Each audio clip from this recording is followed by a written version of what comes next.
Hi, everyone. It's really exciting because I'm joined by Graham Phillips, the pharmacist who gave up the drugs. So it's great to have you here, Graham. Happy Christmas. Happy Christmas, Dan. How are you?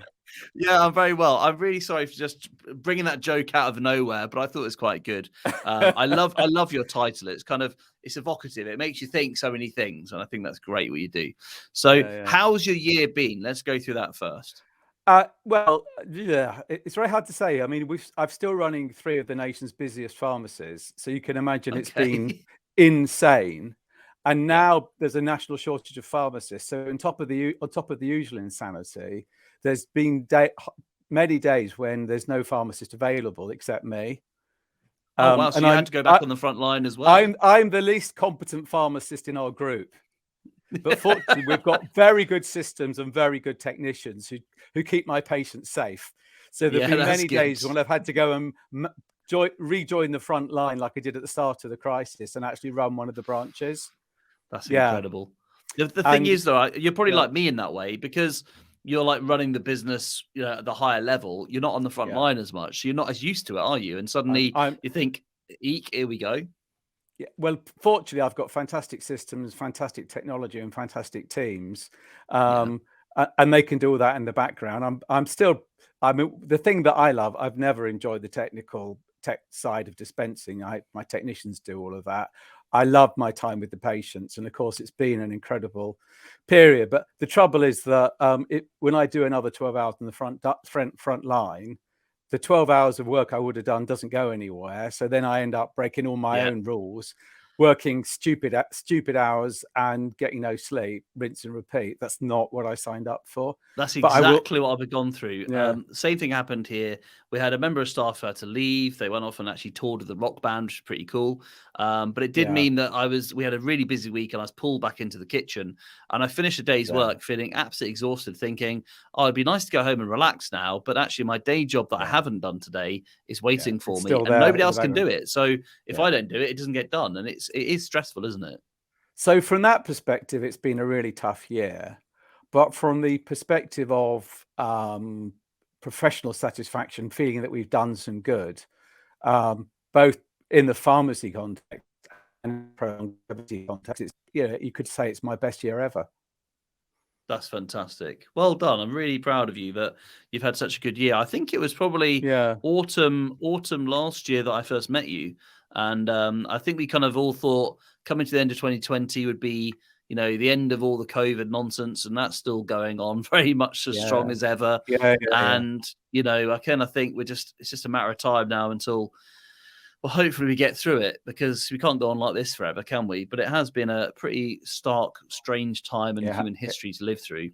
But anyway, let's keep it nice and light. So you've come on to the show to do a few things, but one of the things we're going to talk about today is you and I have done a little experiment. Well, you've done the experiment. All I'm doing is asking you about the results, which I thought was quite exciting. And this was the fact that you have got a box of our lemon drizzle cakes there. Here's one that you prepared earlier. Here's one I prepared earlier. Yeah, the blood, sweat, and tears of me there. Just want to ask, how do you find the taste? Live on your... eat them live. Right, go for it. Tell me what the taste is like. So, declaration of interest. I don't particularly have a sweet tooth, and I never have. And it turns out that there's a genetic predetermination of your propensity to have a sweet tooth or not. So for me, it's all about, I love savory things. I'm not a big fan of cakes, which in some ways is a bit of an advantage, but these are very nice. Texture's great.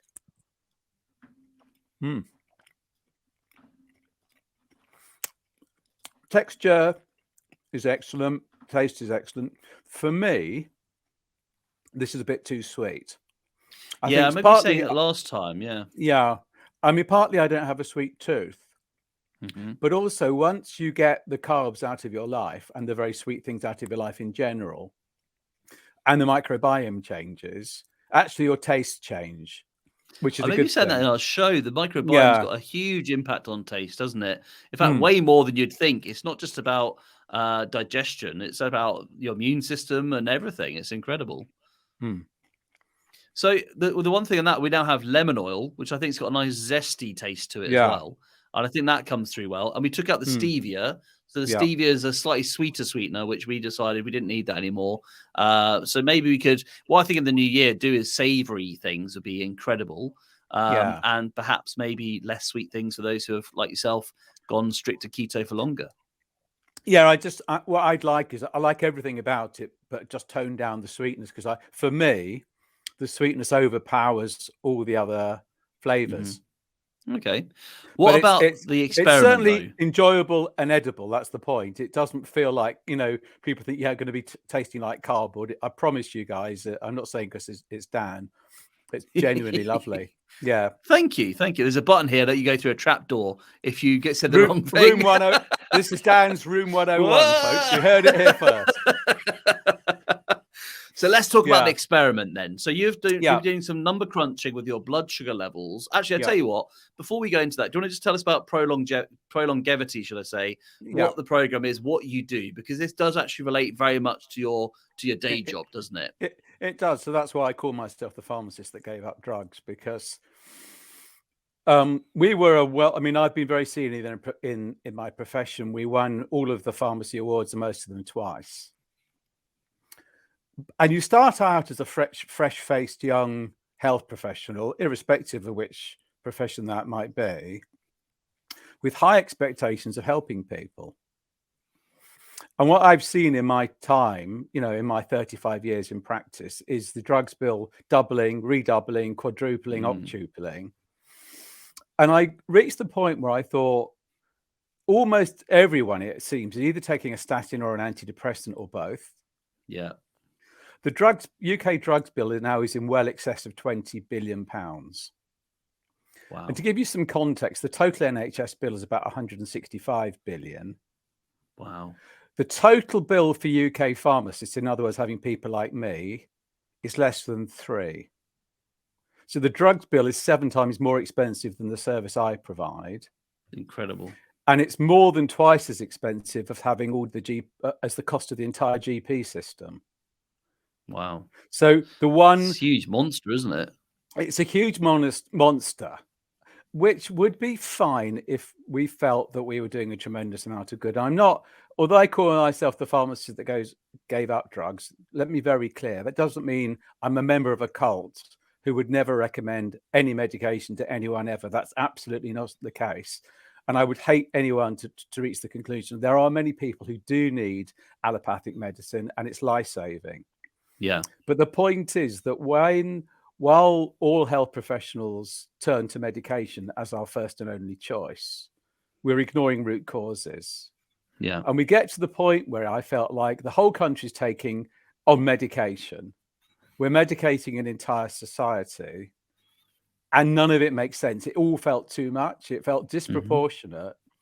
So I went back and explored some of the fundamental science and the root causes, and reached the conclusion that the majority of, the illnesses we all dread, right? Diabetes, cancer, the big dread now is dementia, cardiovascular disease, and a lot of infertility in young women are caused by lifestyle. And I realized that if you, rather than trying to sort of put, keep repairing the leaky bucket, or put more and more fingers in the dike, or pick your own analogy, why don't we just turn off the tap? And so the principle of prolongevity is turn off the tap that's driving all these diseases, because all these diseases actually are all related to one another.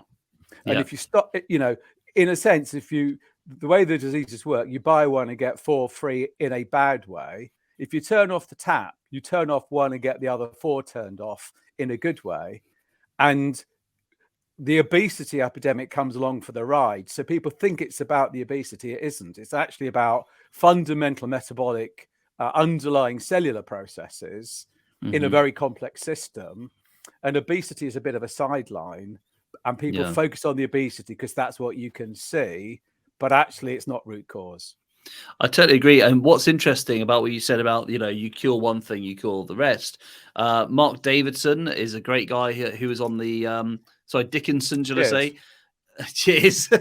Cheers, Mark, as well. He's a great guy. He came on the podcast and he said that he decided to cut the carbs because his parents had some metabolic health issues. He wanted to be healthier.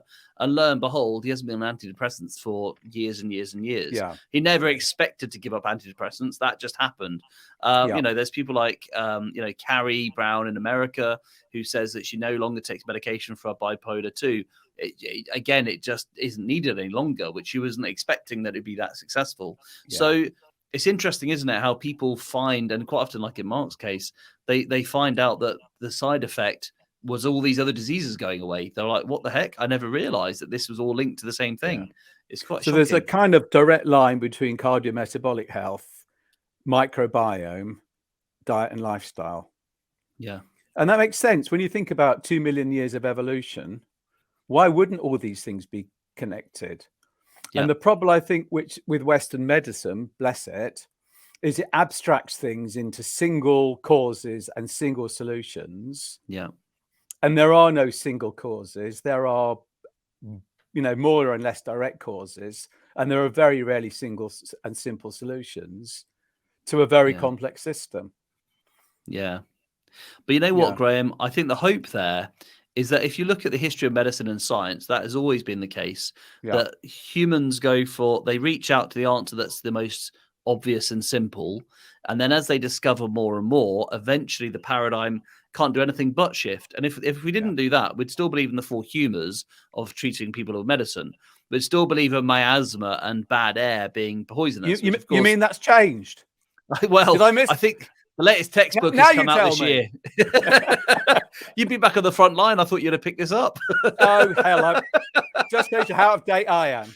Yeah, he hasn't been in practice since the Renaissance. So all these things, they do change and the paradigm has to shift. And the thing I love is, I think actually, of everyone I speak to, there's two groups of people who have made the biggest impact on me in the podcast sense. And that is firstly, people who come and share their story. You can't get away from that evidence that they literally cut carbs and sugar and now they're healthier. And secondly, it's the doctors and people like yourself who are pharmacists on the front line who see the same thing in their patients. So when someone like Dr. Unwin, Malhotra, yourself, when you say, you know, my patients were this and now they're that, well, you can't refute that. That's just the evidence, isn't it? Right. And the more I hear that, the more I realize this is growing. People are becoming, aware of this. The lights are going on. And it's going to take 100%. A time to change it at the top. But at the grassroots movement, I think that is now started at least. I don't know where we are with it, but it is there. I agree. And as a health professional, once you've seen this, you literally can't unsee it. Yeah. It's impossible for me to go back to my old way of practicing now. Literally impossible. Yeah. Well, it'd be like a malpractice, wouldn't it? If you went back to the old way, then you know that you're doing it wrong and you can't live with yourself, can you? So totally agree. So should we go through the experiments, the results of your tests you've done? Yeah. And just want to let you know that those who are listening to this, so Graham has a little blood monitor. Do you want to explain how the technology all works? Yeah. Yep. So it basically uses this particular device uses NFC technology. So it's the same as when you use Apple Pay. You know, you tap with your credit card. Right. Yeah. So that's the principle. So I've got a little device. It's on my arm. It's about the size of a 10-pence piece, a little white disc. And in the disc is just stuck to the skin and going below the surface of the skin into the interstitial fluid, the fluid between the cells, is a tiny hair-like sensor. Yeah. And by the miracle of modern science, and I won't go into the complexity of the technology, that sensor can read continually the amount of blood glucose in the interstitial fluid, the fluid between cells. Absolutely incredible. So when you do the blood prick test, you get a snapshot of that moment, don't you? Whereas this method, correct, the Freestyle Libre, you get the continuous monitoring of data. Even when you're asleep, it will know exactly what's going on with your blood. It's there 24/7. And there's 2 or 3 iterations of the technology, but the fundamental science is the same. So all I need to do is this and this. Yep, I can see it's just done it. There we are. And that is my reading as of now. Amazing. So there is a bit of a lag between your tissue fluid glucose and your blood glucose. Yeah. But But for the intensive purposes of today, it makes no difference. So that's my instant reading. But every time I do that, the sensor dumps 8 hours of data into my phone, which gets uploaded to a server. So what I think I'll do now is I will share the information there so you can see. So what we're seeing here are a series of two-week aliquots of time. Each of the sensors lasts 2 weeks. So you kind of get 2 weeks, 2 weeks, 2 weeks, 2 weeks. That's the current 2 weeks to date. And I'll drill into a bit more detail. That's the previous 2 weeks. And I can go back in my history. You can see I can go back to when I first started wearing the device. I don't wear it all the time, but it means, for instance, here, can you see that? Yeah. Can you see how lumpy that was and how spread the results were? Yes, so that's February 2019. There's quite a bulge in the middle of that one, isn't there? Yeah. And you can see what goes up must come down. Yeah. So it's the sort of seesaw roller coaster effect. Yeah. Yeah. And those are the first 2 weeks I think I ever wore the device. Can you see that the average was 5.7? Yeah. And I was experimenting. The next week, you can see the average went from 5.7 to 5.4. Right. That's the average reading. It's not an HbA1c, but you can kind of see that there's a difference. And if you look here, yeah, can you see it's much flatter and much tighter? Yeah, it is. Now, no drug will do that. That is just a lifestyle intervention that literally happened in 2 weeks. And that is an illustration. I mean, I wasn't in bad health, but I've got clients where this will be a complete disaster. And 2 weeks later, it will be much closer. It won't be as good as this, but it's an illustration. Well, it tells you how absolutely fantastic and wonderful our bodies are at being able to like repair themselves when you stop doing the damage to them. 100%. Unless you leave it too late. But it's amazing how even people who've got quite severe disease can do well. So this is the last 2 weeks. And you can see the thin blue line is the average. And then you've got standard deviations either side. So that's the spread of results. Yeah. And I aim for my clients initially to not go below about 3.9 and not go above about 8. When people just get out of interest, Graham, can you describe those numbers to me? Because in America they use a different system, don't they? Yeah. So it's 4 millimoles per mole. Right. Okay. And we can equivalent them. So we can equivalent them in sort of it's kind of centigrade and Fahrenheit. Right. Okay. Yeah. So that is a gross look at the last 2 weeks.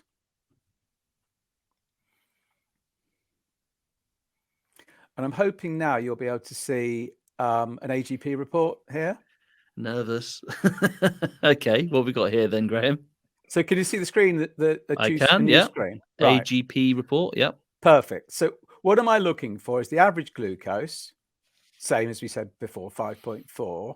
The glucose management indicator, which is an equivalent projection of the HbA1c that your GP will do. Glucose variability and time in range. Okay. Right. So my average glucose is 5.4. The overall HbA1c is 5.6%, or if you're talking in dollars, that's 38 millimoles per mole.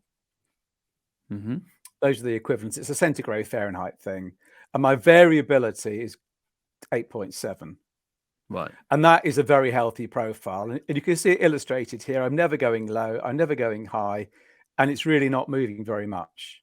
Fantastic. So your blood sugars are always being managed by your body beautifully because it's not having to react to your intake of food and have this huge seesaw between insulin release and now his sugar is like gone. Suddenly we're feeling lethargic and we need to get rid of the insulin quickly. Yeah. So it's as boring. It's a bit boring as boring as hell. Typical pharmacist, basically. It's what you want. It's what you want. It's what you want. So now we can look at individual days. And this is where Dan is having to put the brown trousers and the bicycle clips because we're about to illustrate the effects of his cake. Yeah, go for it. Are you ready for this? I'm ready. You sure? No. Your final answer? No, not my final answer. Yeah, I'm ready. Go for it, Graham. So this one you might find interesting. Can you see this little peak just here? Yes, I can. Yeah. That was park run. Oh, okay. Right. And you might say, well, hang about. Why, when you exercise, would your blood glucose go up? Yeah. And the answer is, when you exercise intensely, the body chucks extra energy into the bloodstream because it needs, it needs for you to be able to run away from this famous saber-toothed tiger. And when you stop at the end of park run, you really go for it, and then you stop, it goes up and then it comes down. But as you can see, it's not gone very high, and it's not then overshot. So that's a perfectly healthy, normal physiological response. Right. So that's the response to exercise. Okay. Yep. And you can see, basically, I haven't even bothered recording what I'm so used to it. I'm so flat that I don't even bother recording what I eat most of the time. Yeah. Now the big reveal. Da da da. Here's Dan's DGF grizzle cake. Right. Okay. Yeah. Nothing. Nada. Rianne. Nothing. Flat Nothing. cake. Nothing. So hang on. So you get a higher blood glucose release from exercise than you do from a deliciously guilt-free cake. Yeah. Oh my word! I never realized it's that good. I mean, we get a lot of diabetic customers sending us their results, really happy. But I didn't realize you got nothing. So can we just see that again? Sorry, Graham, because I know that I'll read. is that okay? Yeah. Sorry, I just really want to see this data because I didn't realize it was absolutely nothing. That's incredible. I just want to ask a question on to, if I may. So is that little orange mark or apple or something? I don't know what that is. Or arrow? Within the app, you have the ability to record food, and when you record food, it comes up with an apple. I don't know. That's just the designation they've put on it. So it just it's a marker for having put food in. If you look at the bottom, you can see I put DGF drizzle cake in free text. Oh, well, yeah. Okay, got you. Right. I can see that. And you can see that it has had no perceptible effect on me at all. That's amazing. Yeah. Now, this does come with a government healthcare warning, which is this. If you feed 1,000 people an identical meal, even identical twins an identical meal, you would assume, particularly with identical twins, that the responses will be the same. Yeah. And that's not the case. So there's a concept of a bell-shaped curve, which is kind of the average across a population. And that's how these kind of averages are formed. But you could be here or there on the bell-shaped curve. So the fact that this has no effect on me cannot therefore be guaranteed to mean that somebody else wouldn't react. Yeah, right? Gotcha. So I think it's profoundly unlikely that anyone would eat your drizzle cake and have a huge spike, but it's entirely foreseeable that some people will have a modest rise. Yeah, which is sometimes what we see with some diabetic customers. They'll have a really, I mean, they're delighted because they say their normal meals are higher spike than their dessert, which is incredible. However, they do have a slight increase because that's the way their body reacts to it. Yeah. But in your case, but I guess it's all like the law of averages in a way. If you eat some things that are high sugar, some people will have a really high spike. Some people have a more moderate spike. If you eat something that's very low carb, some people will have no spike. Some people will have a very moderate spike. But at least you're going to have a much safer food for your blood sugar levels. Yeah. I mean, as you know, I've recommended your products to a lot of pro-longevity clients. I've never had a complaint that they don't like it, and I've never had a complaint. I've never had a complaint that it's caused a sugar spike, and I observe all my clients' data. So if they were showing spikes, I mean, I must, we've got a couple of hundred clients across this now. Not all of whom I've obviously eaten. Sadly for you, eating your products, but there hasn't been a single client where we've seen a significant glycemic response to any of your products. Which is great. And it also means that the original plan for this cake was that it was there for Besma in her gestational diabetes. And we, we were working on recipes that would actually not spike her blood sugar because, if you're someone who does this for, just general monitoring of your health, that's fantastic. But if you've got diabetes, you can't mess about, can you? You just have to be so careful. And that's exactly what this product was made for. Yeah. So it's great to see it's passed the test. You might find interesting. Can you see the next day? Yeah. Flat, and then something happened. Is this around 8:30 in the evening? Yeah, about 8:30, 9 o'clock. Any guesses? Yeah. Well, I don't ask about your personal life, Graham. Park run? at that time of night. No, I tell you, shall I stop the share now? Yeah, let's. Right. Shall I fess all? So, because we've discussed this in quite a lot of detail, that I place a lot of emphasis on sleep.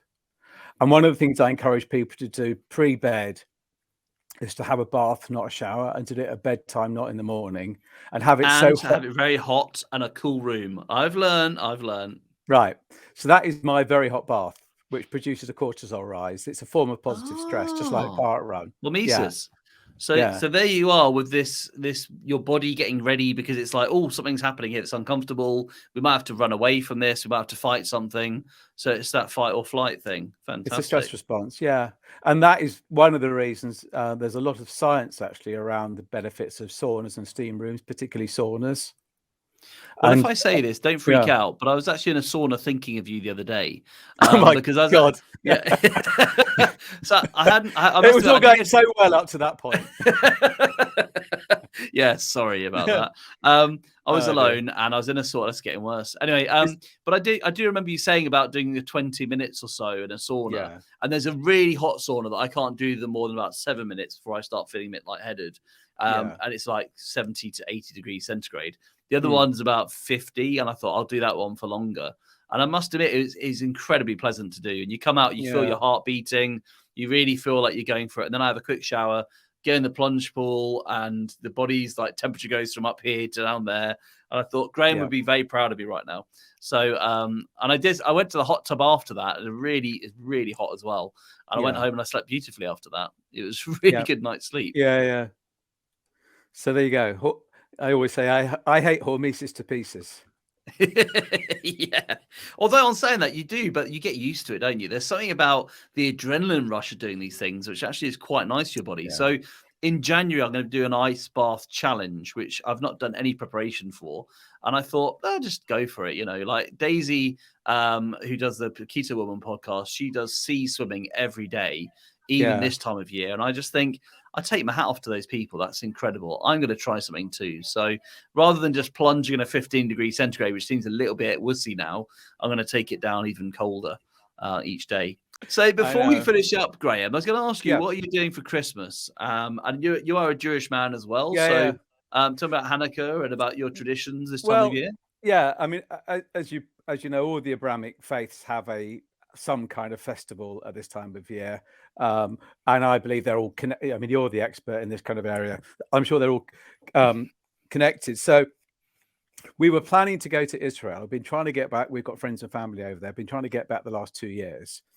Yeah, I think I've got to take this. I don't want to take this the wrong way, but every time I try and go, they lock the country. They claim against you. They Graham. claim it's COVID, but I'm beginning to wonder. So we can't go to Israel, but we've managed to book a last-minute flight to Mexico. Wow. Apparently, the Mexicans will take anyone, even me.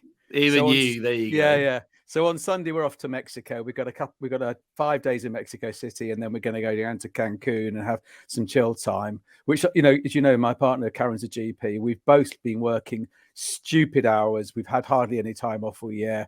I'm just determined to get some kind of break in and refresh ourselves ahead of next year. So hugely excited. Rather than worrying about the disappointment of not being able to go to Israel, we'll try and do that. I want to go to the Metabolics Conference if they're holding it again next year. Wow, where's that? Is that in Israel? Did you say? It was in Tel Aviv. Yeah. Wow, amazing. Yeah. That'd be incredible. Yeah, Robert Lustig was there. I wanted to go, but again, we just couldn't make it. But if they hold a metabolic conference in Israel next year and anyone can travel, we're off like a shot. But in the meantime, we're going to be in Mexico. So it's really a first world problem, isn't it? I really can't. I feel that much sorry for you. But the great thing is Mexico, it's going to be a lovely temperature, I'd have thought. Even though it's Northern Hemisphere, it's quite far south. And so it's going to be lovely, I'd have thought. I've never been. So we're looking forward to exploring some history and some culture and then having a bit of chill time at the end. So can I tell you my trip to Mexico story? Go on. And when I say trip, do I get a choice? You don't get a choice, no, unless you leave the studio, which it's I'm your going to lock show, now. Yeah. So I was actually at the Low Carb USA conference in 2017 in San Diego, which I don't know if you know the geography, but it's very, very close to the Mexican border. And I remember talking to the other participants who were there and saying, you know what, I really love the idea of going to Mexico and seeing the place. And they were like, well, you've got the Californian coast up the road. Like, why don't you just go there instead? And I was like, yes, but it's Mexico. How cool is that? So on my last day, Vespa killed me afterwards. On my last day, I decided just to go and get a taxi to the border, walk across the border, spend some time in Mexico, just on the border town itself, come back again, walk through the border again to the USA. You're the problem. When Trump was talking about these bad hombres, you're the bad hombre. Pretty much. I always knew it. I'm like a boomerang. I kind of went and came back within very quick succession. But I got my timings completely wrong. So by the time I got to the border, my flight was leaving in about 4 hours. And I thought, I better be quick. I mean, who crosses an international border before they get a flight somewhere? You know, all the things that could go wrong, and they did. But anyway, so I went across the border, managed to make it. I then kind of walked around the town very, very quickly. I didn't even stop to say hello or to see anything, really. It's pathetic. I just walked through the passport control, which of course is way longer than I expected because people are passing into the USA. They're not coming out so much. Yeah. So I passed through this long, long queue, got in the taxi, raced back to the airport just in time to catch the aeroplane, which was then cancelled as it turned out. So then I had to wait about 12 hours. And I thought I could have been in Mexico right now, drinking tequila, having a great time. But no, here I am in the airport and it's not going anywhere. And then, of course, I got onto the flight thinking, right, I just want to go home now. Sat down. And who was next to me? Andreas, the diet doctor himself, was next to me on the flight home. And we shared, because he was at the same conference, Low Carb USA, and we shared the whole journey from San Diego to Heathrow, talking low carb the whole time. I was like, this is incredible. I've been to Mexico today. I've met Andreas Heinfert. I've done all this. Is that how you pronounce his surname? I think so. I've done all this stuff in one day. It's like a bit of a magic day for me. So that's my Mexican story. It's not quite as Mexican based. It's more low carb based, but an aeroplane based. But there you go. Fantastic. Yeah. So all's well that ends well. All's well that ends well. Yeah. But anyway, enjoy your holiday away, Graham. You really have earned it, and thank you for a fantastic year. And also, I want to say a massive thank you for the series we made in March to the summer this year. That was really special, and it's one of the highlights of the year for me. So thank you for teaching me so much and helping so many of my listeners to pick up and learn about low carb and general health and metabolic health. It's an absolute joy, and I wish you and all the listeners the very best, whichever part of the world you end up with. Enjoy one of Dan's cakes and have some fun. Hey, I love that. All right then, take care, mate. Happy Christmas. Take care. Bye.